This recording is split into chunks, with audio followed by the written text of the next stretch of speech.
여기까지가 지금 중용을 우리가 공부하기 전에 그 예고편으로서 쭉 얘기된 것들입니다. 아마 생각보다 시간이 많이 걸렸는데 여기에는 중용의 전반적인 그 뜻을 설명했기 때문에 처음부터 이것을 통해서 완전히 이해한다는 건 좀 어려울는지 모르겠어요.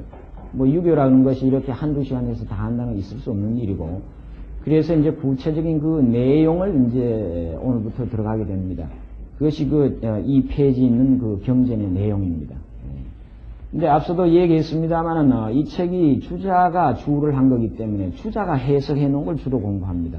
그래서 우리나라 조선시대에 보면은 과거 시험 문제도 반드시 주자 주를 통해서 내게 돼 있어요. 그러니까 한결같이 주자가 해석한 위주로 우리가 해석을 해보는 입장이었죠. 그것은 우리가 학문 발전을 위해서 좋은 일은 아니었지만은 이 성리학을 그런 식으로 과거에 공부해 왔던 겁니다. 자, 그러면은 이 중용의 경전의 내용을 보도록 하겠습니다. 오늘부터 이게 이제 본문에 들어가는 셈입니다. 이게. 자, 그 내용은 간단한데요. 자, 천명지 위성이요, 솔성지 위도요, 수도지 위경이라.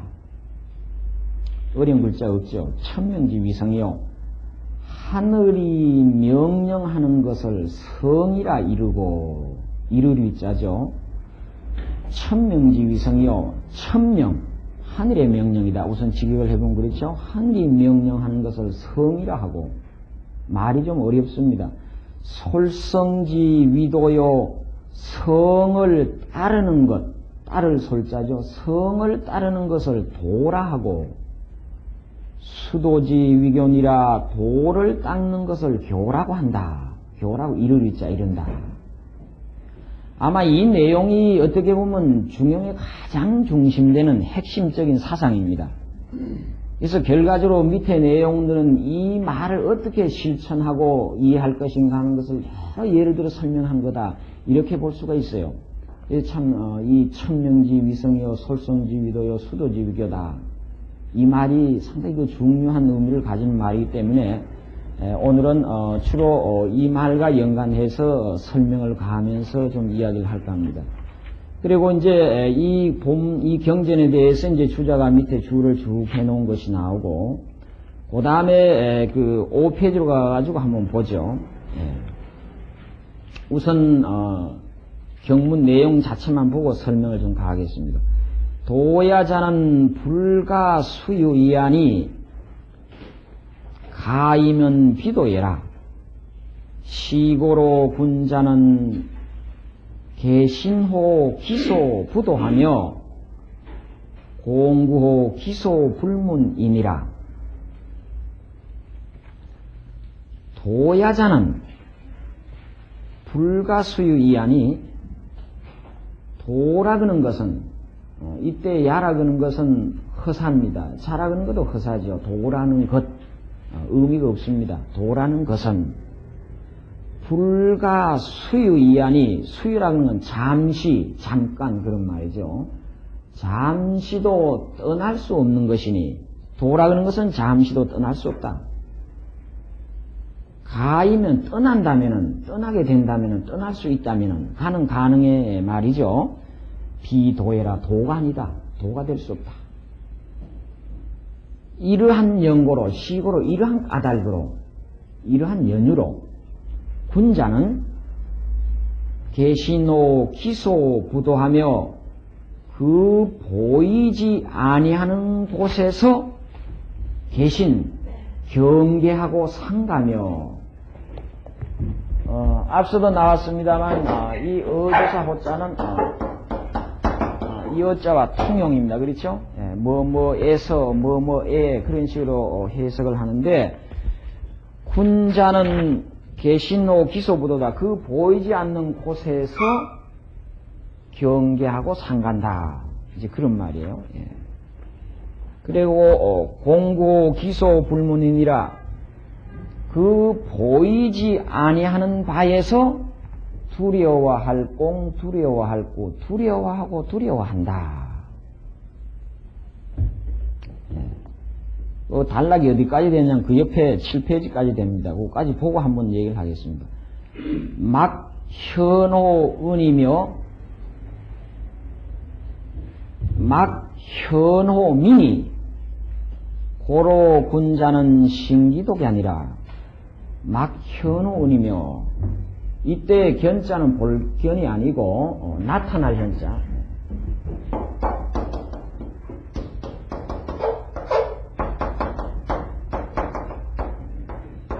그러니까 문장에 따라서 이 글자는 본다, 견물생심이다 이런 말이죠. 이때는 견입니다. 그러나 경우에 따라서는 나타난다, 우리가 아련한다. 저 신하가 이 임금을 뵙는 거 아련한다 그죠. 이런 경우에 현으로 이제 발음합니다. 그래서 이 견자는 문장상에서 견, 현 이런 식으로 사용이 됩니다. 여기서는 이제 현이죠. 막현호은이며, 자, 이때 호라 그는 것은 허사지요.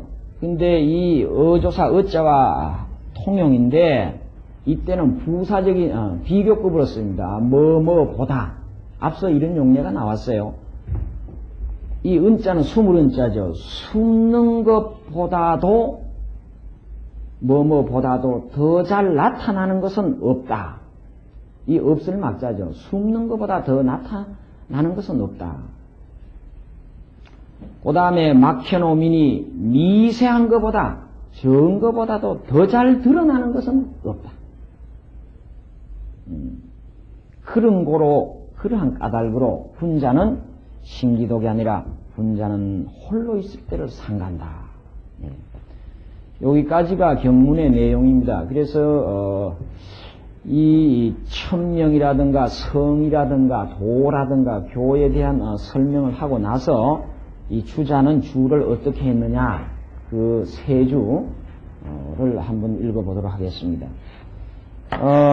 우리가 이 유교라는 것이 어떠한 것이냐, 이 근원적인 걸 알아야 되는데, 우리가 여기서 보면 중요한 것이 뭐가 나오냐면 천명이 나오고 천이 나오고 그 다음에 성이 나오고, 그렇죠?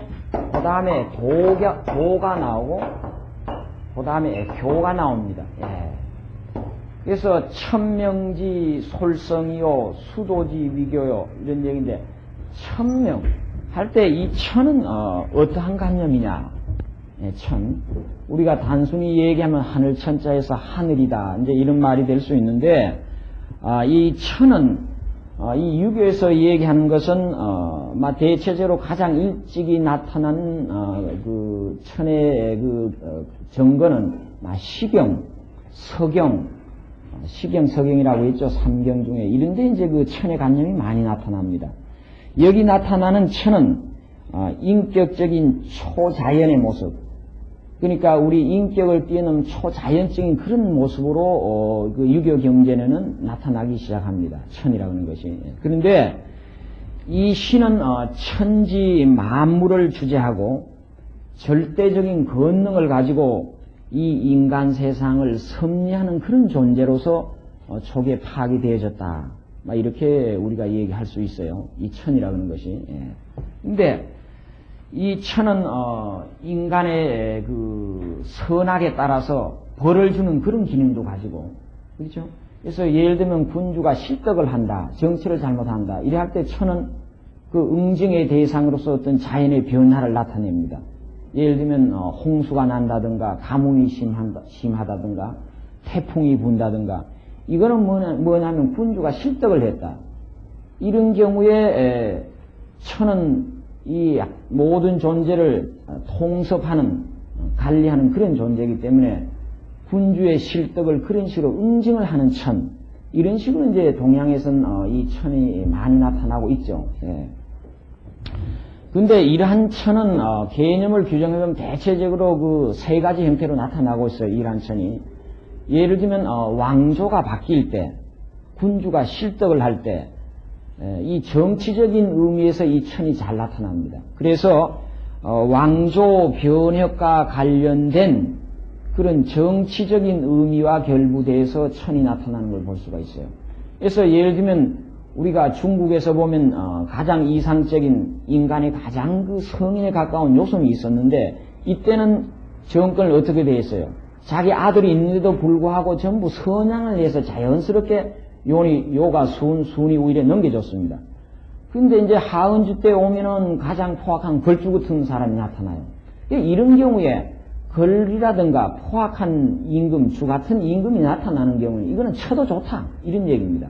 천명에 의해서. 그러니까 예를 들면 탕이 예를 들면 그 걸 같은 임금을 친 것은 자기가 임금에 욕심이 있어서 그런 게 아니라 백성을 도탄에 빠뜨리니까 이거 하늘이 명령한 거다. 이렇게 보는 거예요. 이 정치사적으로 이렇게 연결이 됩니다. 이런 걸 우리가 방벌이다.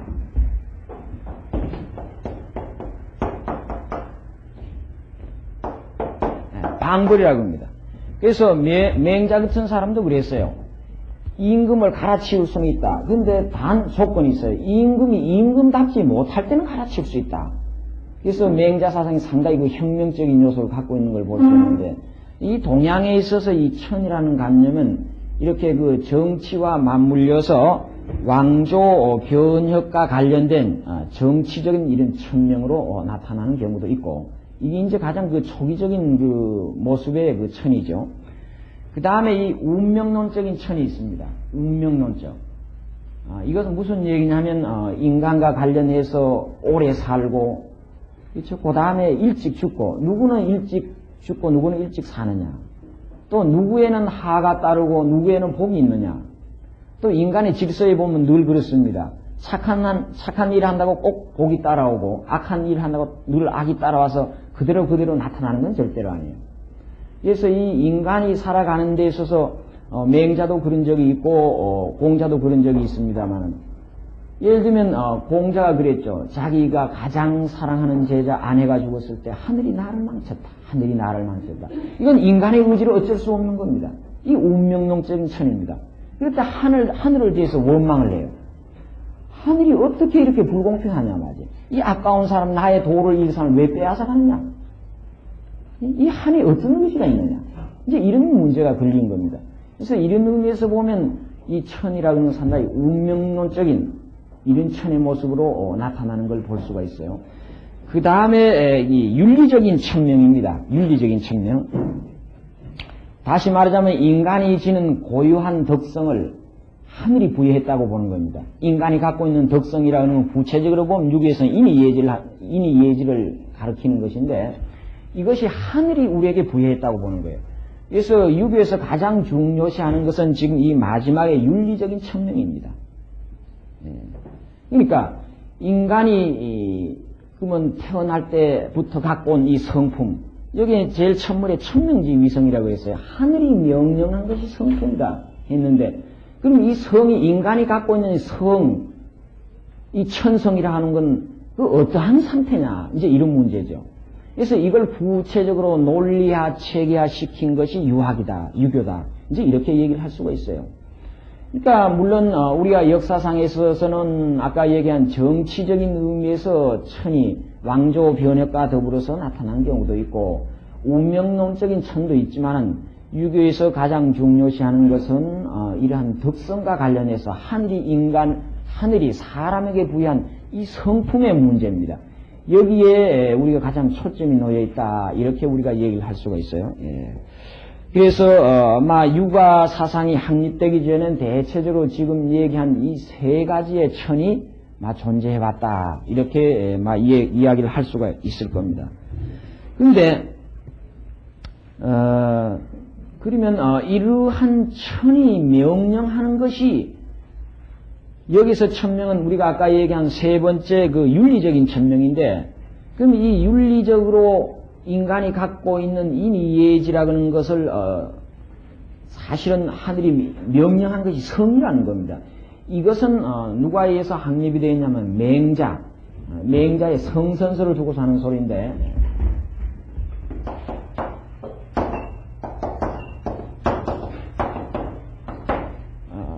이 유학에서는 기본적으로 맹자의 성선설을 근거로 해서 인간의 성품을 논할 수밖에 없는 겁니다.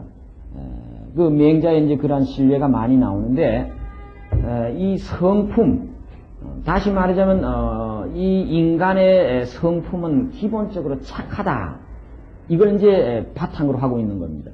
이제 이걸 바탕으로 하고 있기 때문에 근원적으로 얘기하면은 유교에서는 신을 인정하지 않는 겁니다.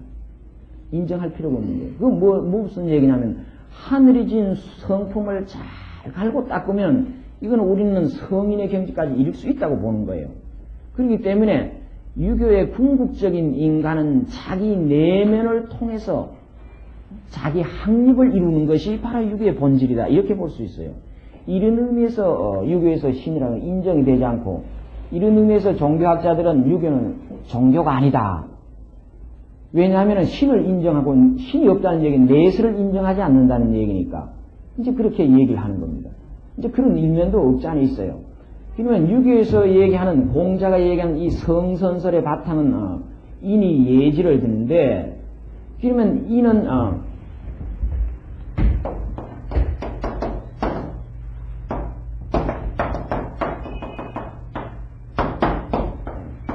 그럼 인간의 성품은 기본적으로 인이 예지할 때 어질다 이런 얘기입니다.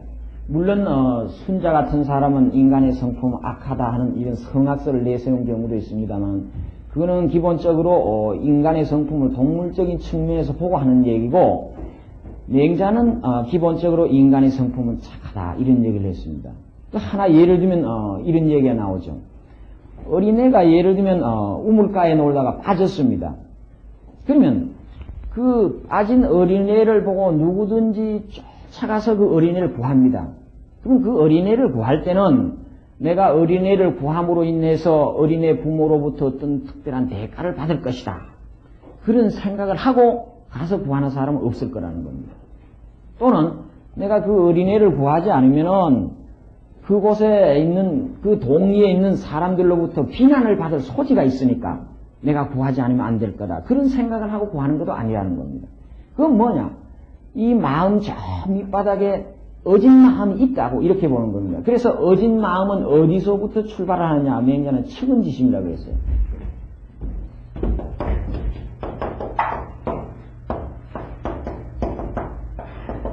그래서 측은지심은 인지다냐다. 이제 그런 얘기를 했죠. 그러니까 인이라 그런 것은 이 측은지심의 발로다. 이렇게 보는 겁니다. 그러면 사람은 태어날 때부터 이러한 신뢰를 들어보더라도 누구든지 기본적으로 어진 마음을 갖고 있다. 이런 얘기를 하는 거죠. 그래서 이 측은지심이라 그런 것은 바로 누구든지 그런 한 그 불쌍하고 잘못된 일을 보면 누구든지 마음 아파하고 불쌍히 여기는 마음이 생기는 겁니다. 이것은 바로 마음 밑바닥에 인이 있다. 그러니까 이 인간이 착한 마음이 있기 때문에 그렇다는 겁니다. 그래서 그 한 예로서 인을 그런 식으로 예를 들면 맹자는 얘기를 하고 있어요. 그 다음에 의 같은 것은 을이라고 있죠. 의. 예를 들면 이런 얘기를 들어요. 아무리 배고픈 사람이라 하더라도 밥을 갖다 야 이거 처먹어라. 응? 안 그러면 발로 차면서 먹어라. 이렇게 하면 먹을 사람이 없을 거라는 얘기예요. 굶어 죽으면 죽지. 그것도 예의를 다 주어서 얘기를 해야 먹지. 그 의리 질서를 지키지 않고 그런 식으로 얘기하면은 통하지 않는다는 거죠. 이런 걸 보더라도 이 의라 그런 것은 바로 이 성선의 한 조건으로서 맹자는 얘기하고 있는 걸 볼 수가 있습니다. 예. 그래서 이 맹자 같으면 이 의라 그런 것은 수호지심이다. 부끄러워하는 마음에서부터 나오는 거다. 그러니까 이 의라 그런 것은 부끄러워하는 마음에서 출발이 되는 것이다. 이제 이렇게 보고 있어요. 그 다음에 인이 예지할 때 예라 그런 것은 사양지심. 우리가 사양지심이란 양보하는 마음.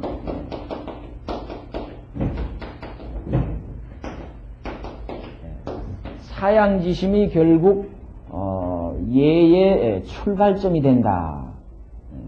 그 다음에 인이 예지할 때 지라 그런 건 시비지심, 옳고 그런 것을 분별할 수 있는 마음.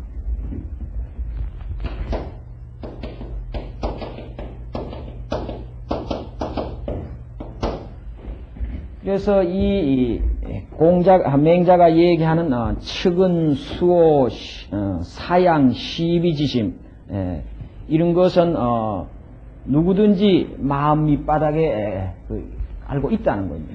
그래서 인간의 성품은 기본적으로 착하다. 이런 성선설을 내세웠던 거죠. 그래서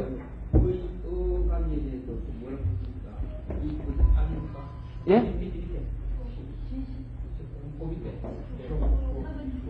측은지심, 수호지심. 예, 부끄러워할 숫자. 예, 부끄러워할 숫자. 처음 봤는데. 처음 보셨어요? 예, 부끄러워할 숫자예요.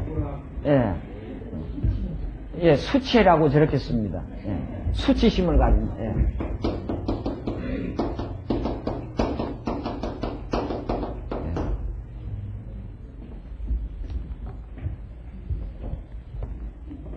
그래서 이 맹자의 성선설은 인간이 태어날 때부터 갖고 온 거라고 보는 거예요. 그러니까 하늘이 준다는 얘기는 뭐냐면은 인간이 태어날 때부터 생득적인 거예요. 생득적.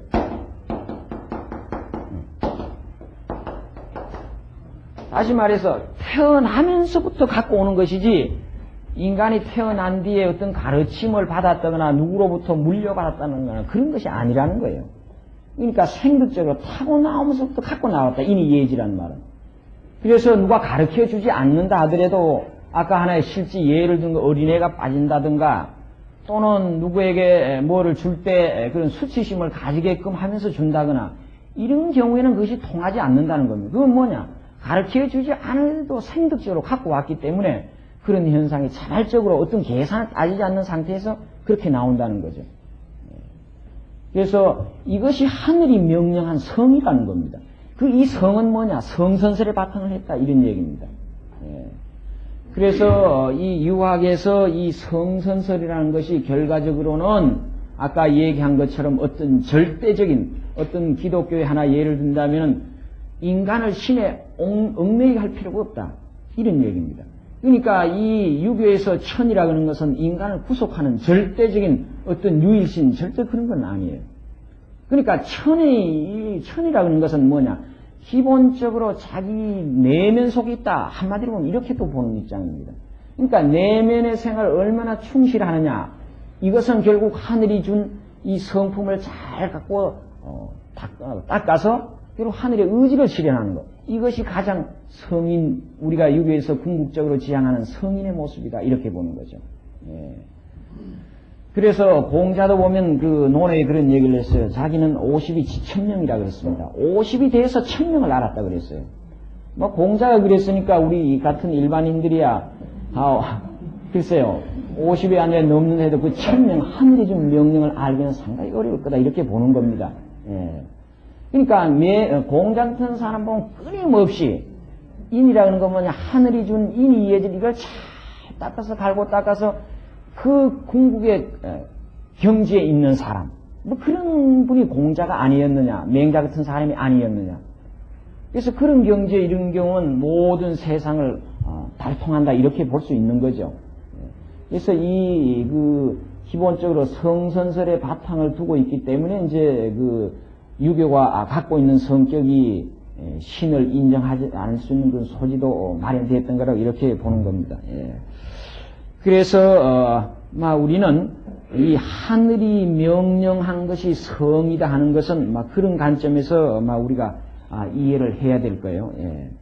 물론 이것은 서양의 그 기독교 같은 데서는 물론 달리 생각할 수가 있겠죠. 이런 관점을. 예. 그러나 그러면 우리가 하늘이 과연 무엇이냐? 하늘은 여기 보면 그랬어요. 솔성지 위도라고 했습니다. 하늘이 명령한 것이 그런 성품인데 그 성품을 따르는 것이 도다. 이 도라는 길입니다.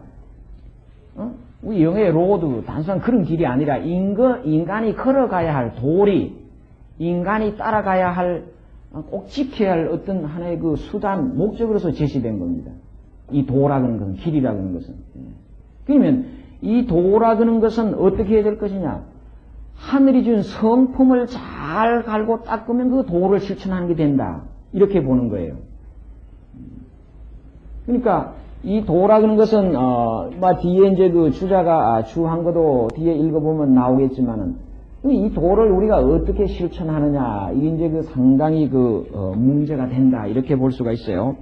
그래서 유교적인 관념의 도는 이런 식으로 얘기를 하고 있는 걸 우리가 볼 수가 있는데, 이 도리라는 인간사의 질서에서 보면, 예를 들면 자식이 예를 들면 부모에게 효도를 한다.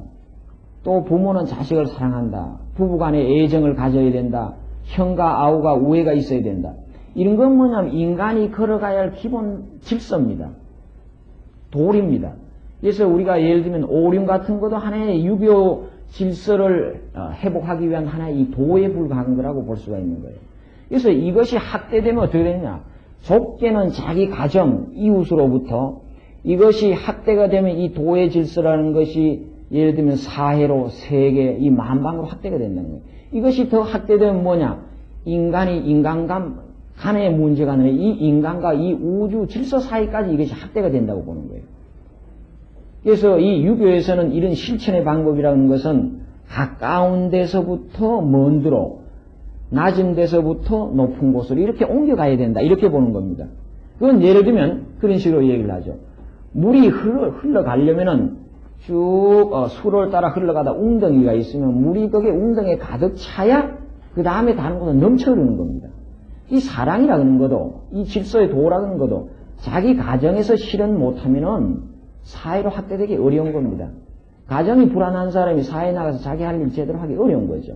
이건 결과적으로 어떤 지역사회, 국가, 세계를 마찬가지로 확대된다고 보는 겁니다. 예. 그래서 이런 것이 충만하는 경우에 인간과 인간만이 아니라 이 우주의 질서에 있는 만유에 있는 모든 존재가 이 하나의 질서 속에 움직이고 있다고 보는데 그거로 통한다고 보는 겁니다. 예, 그런 질서를 실천하는 것이 하나의 도다. 예. 그래서 이 성이라는 건 하늘이 준 인의예지, 이 성선설에 바탕한 인의예지, 이걸 우리가 본다면은 그 성에 그게 충실한 것이 뭐냐? 결국 인간의 도리를 지켜가는 하나의 방법일 수 있다. 이렇게 보는 거예요. 그리고 이 수도지위교다. 그 도를 닦는 것이 교라고 할 수 있다. 예? 교라고 할 수 있다. 마지막에 교라고 할 수 있다. 예. 그래서 이 교라는 것은 밖으로부터 얻어지는 건 결코 아니다. 자기 자신을 통해서 이 교라는 것도 취득을 해야 된다. 그래서 유교에는 잘못이 있는 경우에는 항상 남을 향해서 원망하지 말고 자기 자신에서 되돌려야 된다. 그래서 우리가 방부적이라는 유명한 말이 있죠.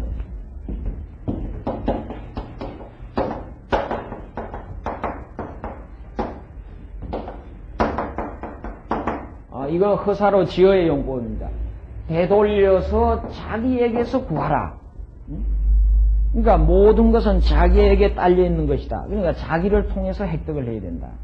그래서 이 방부적이라는 말을 합니다. 그래서 이 교라는 것도 우리가 그 도를 따른 것이 이 교라고 했는데, 교라는 것은 밖으로 얻어지는 것이 아니고 이것도 자기 자신을 통해서 얻어지는 거다. 그래서 인간에게 내재된 것을 바르고 실천하는, 해서 자기를 개발하는 것을 우리가 교라고 할 수 있다. 막 이런 얘기입니다. 그래서 이 천명지 위성, 솔성지 위도, 수도지 위교, 이 얘기가 참 곰곰이 생각해보고 깊이 생각해봐야 될 막 그러한 문제라고 볼 수가 있는 겁니다. 여기는 유교의 본질적인 면도 있고, 나아가서 동양의 근본 사상과도 이제 관련이 있는 거예요. 서양과 다른 그런 일면의 측면이 여기에 내재되어 있다, 이렇게 볼 수가 있어요. 이렇게 보면 유교라는 건 어떻게 보면 구체적이고 현실적인 거고 그런 학문입니다. 예? 그런 학문이에요. 어떤 내세를 두고서 얘기하지는 않아요. 공자가 그런 얘기를 했죠. 내세를 물었을 때 이 사람아, 지금 살아있는 생도 모르는데 내세를 어떻게 하나? 그건 예를 들면 그 논어에 나오는 얘기입니다. 그러니까 내세를 얘기하지 않았어요. 내세를 얘기하지 않았다니까 어떤 사람 유교에서 그런 얘기를 해요. 그럼 제사는 왜 지내느냐?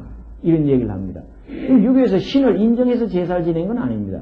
그거는 자기 살아있을 때 자기 부모, 자기 조상에 대한 그런 애틋한 심정에서 지내는 거지 신을 인정하는 건 아니에요. 또 그것은 뭐냐면 자기 생명적인 하나의 구원이라고 볼 수 있어요. 왜 나를 낳아주고 나의 질서를 지켜준 하나의 계통을 잇는다는 의미에서 부모에 대한 존경심에서 이루어지는 것이지 꼭 신을 인정해서 제사 지내는 건 아닙니다. 물론 거기에는 어떻게 보면 제사를 지낸다는 의미에서는 신적인 의미가 일부 가미된 것이 아니냐 이렇게 보는 견해도 있지만 근원적인 건 그런 겁니다. 그래서 이 유교라는 것은 결국 현실 생활을 충실하게 하고 그 현실 생활을 충실하게 어떻게 할 것이냐 하늘에 준 성품에 따르는 것이다. 그게 뭐냐 성선설의 인이 이어지겠다. 이것을 잘 확충해서 갈고 닦고 노력해라. 이것의 궁극적인 인물이 요성 같은 인물이다. 공자다, 맹자다 이런 인물을 우리가 들 수가 있어요. 그래서 이런 것은 한평생 갈고 닦아도 그리 쉬운 것이 아니다. 그런 얘기입니다. 유명한 아마 불교도 그런 얘기가 있어요. 당나라 때인가요? 조가 하상이라고 있죠. 나무 위에 이렇게 앉아서 집을 짓고 살았던 조가 하상이라고 있죠.